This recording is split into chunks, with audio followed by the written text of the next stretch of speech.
Hello, my name is Mensa, and welcome to the Startup Dialogues. This is an initiative by the Enterprise Bureau as part of our efforts to ensure that we are providing data and intelligence to startups and the enterprise support organizations in Africa. Today, I am privileged to be hosting my very good friend, Odelia Ntiamoah, and I am certain that whatever we are going to discuss will be beneficial to your business and to the startup ecosystem. So get ready for an amazing time. Welcome back. So, as I mentioned before, we are here with Odelia Ntiamoah. Good to see you, Odelia. Good to see you, Akol. It feels interesting to be interviewed by your friend. It is. I mean, we are the other side now. Yeah. Okay. But you tell us about your experience with Joy in the multimedia group, especially being the head of the business unit. Okay. So I didn't start off as a business journalist. I did some reporting on social issues. Went to America to do investigative journalism with the State Department of the US, and then started doing some business content as well from TV3, now Joy, and heading the department as head of Joy Business. Now my portfolio basically spread to the Akan platforms as well. So we have now become English and then Akan platforms. Yes. And what I do basically is to provide leadership, to provide help in terms of direction, when it comes to content, when it comes to relationship management with clients. Okay. There are times when if there are difficulties even with You need to marketing, go in. I'm asked to go and then quench the fires, apart from that also, because of where I sit, I get invited by government institutions like NEIP, like different government institutions relating to the entrepreneurial space, to provide various policy directions and different advice on different things relating to the entrepreneurial ecosystem. Wow, 20 years in the media space. Yes, this is actually my 20th year. I started in 2002 and we're in 2022. Wow. Well, we need to do a party. I'm sure Enterprise Bureau will be more than happy to host you. Anyway, with all your extensive experience, especially in the media space and business, what would you say as how the startup ecosystem is looking now? I know that there's been calls from governments, the president and everything for young people to start business, and because of youth unemployment and everything, there's been like the influx of all these units. When we started entrepreneurship, there weren't any support at all. Yeah. So what do you think has changed? What is happening now? I think the general unemployment situation is an issue. When we started off doing entrepreneurship, I remember I started my first enterprise in 2001.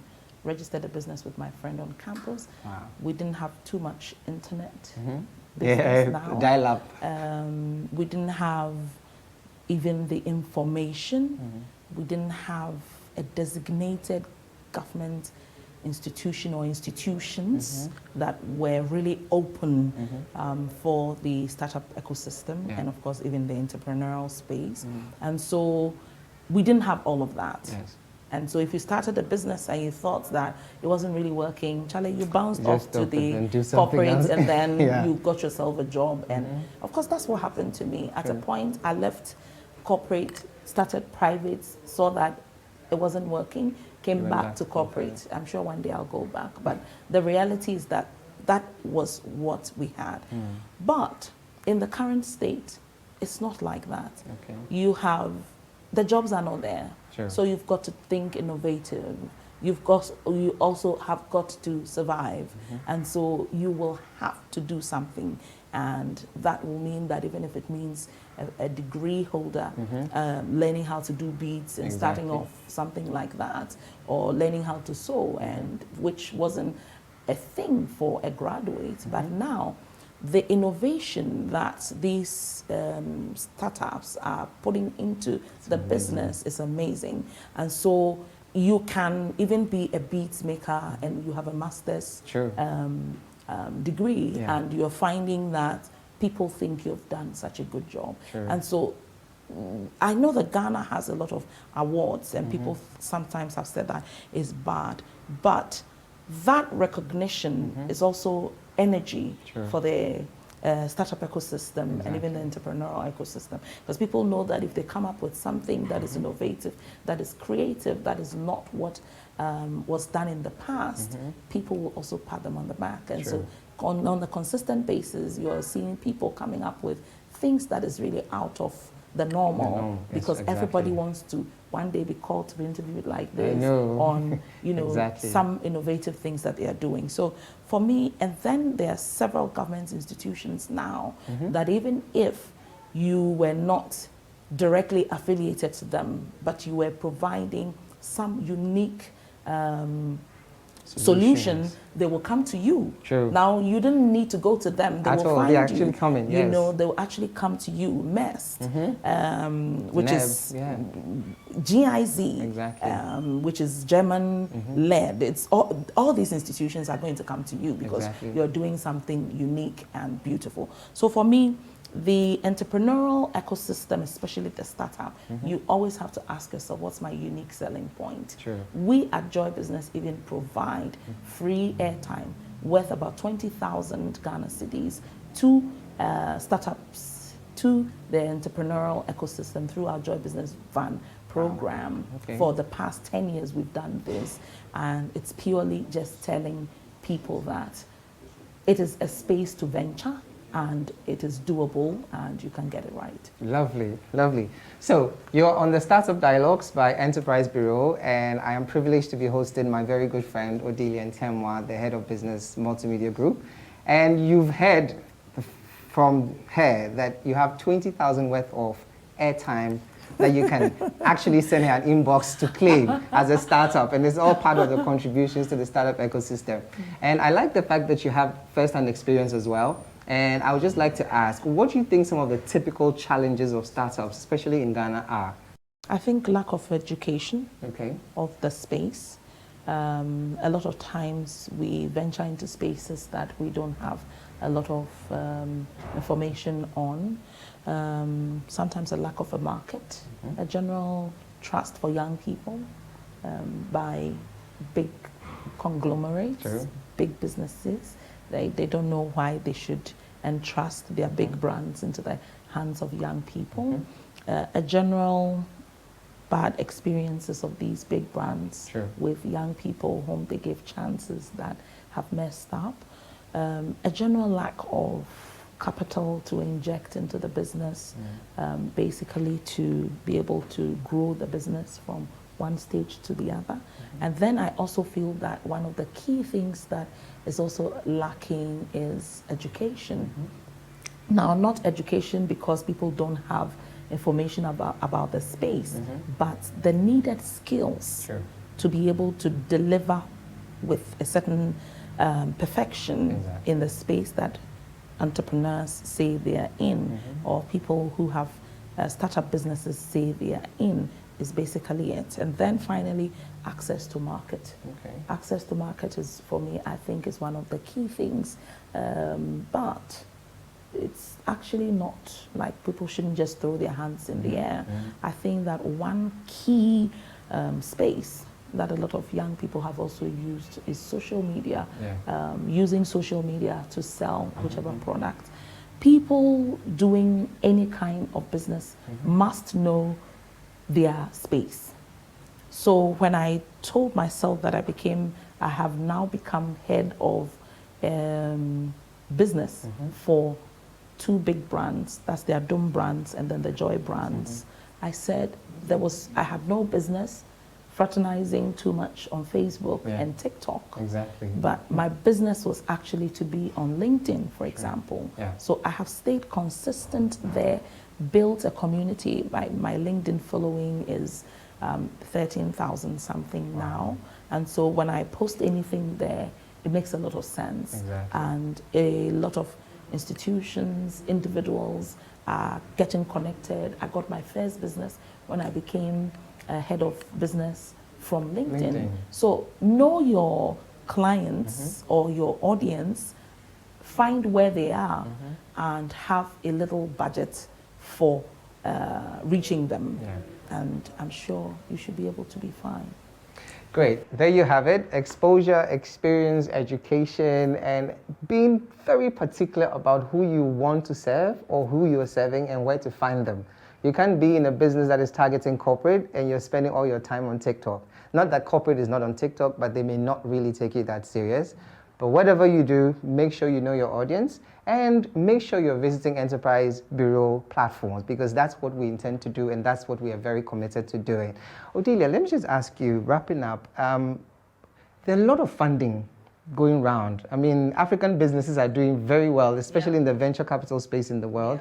People are attracting all sorts of, investments and huge investments. Like sometimes you hear of these investments like, okay, what's happening here, But what do you generally think is accounting for this? And do you think this is sustainable? Remember that by 2050, the African continent worldwide, even including China with all the huge population, will have the highest youthful population on the continent. That means that it is a place that if any business was thinking futuristic, they should be looking at. Yeah. And so some people would want to leapfrog and would want to be seen as market leaders first. And so they are the venture capitalists that are putting money here before the place becomes crowded. Okay. And so I do not see an end in sight, Okay. when it comes to this. I believe that people will continuously receive funding, but will we be able to implement and use the funding for its purpose to attract many more is what government institutions with focus on enterprises should be able to support so that we can attract more. Remember that, just like I've said at the beginning, we have gradually become the most attractive continent for innovation and business. And Ghana, for example, is one of such destinations. Looking at continental free trade as well, any institution or business that is coming on the continent sees us currently through the continental free trade as having 1.3 billion population which they can deal with. And so definitely this is a virgin land. True. And why not? Yeah. Why not? Why not? Why not? Why not? Well, I mean, let's just talk a bit about after, because you mentioned it. Do you think startups, I mean, particularly, I think we're not even ready, but to talk about startups, do you think we even know enough about it? And do you think we are ready for the after? No, I don't think the startup community is ready. Some people don't even think after is for them. But remember that after is looking at goods and it's looking at services, and including tourism. And so I think that it is about positioning, brand positioning. Even if you are a startup, you want to be able to position properly so that in future, when you have become middle or a large company, your brand positioning has put you there for being associated with quality, with standards that makes you attractive. And of course, when it comes to certain businesses, you don't need after to go global because of social media. True. So you will have to just position yourself, because after, whether people think it's a hoax, whether people think it's not working, has come to stay. And there will be a lot of international organizations and local organizations that want to latch on, and African Union would want this to work. And so it will be good to understand the regime. It will be good to be able to prepare yourself as a business. If you're in the industrial space and you think that you haven't produced enough for a huge market, all you have to do is just to prepare. True. So that if you are able to satisfy the Ghanaian market with 10,000 products, you know that when you get to 100,000, there's a market. True. So it's about brand positioning.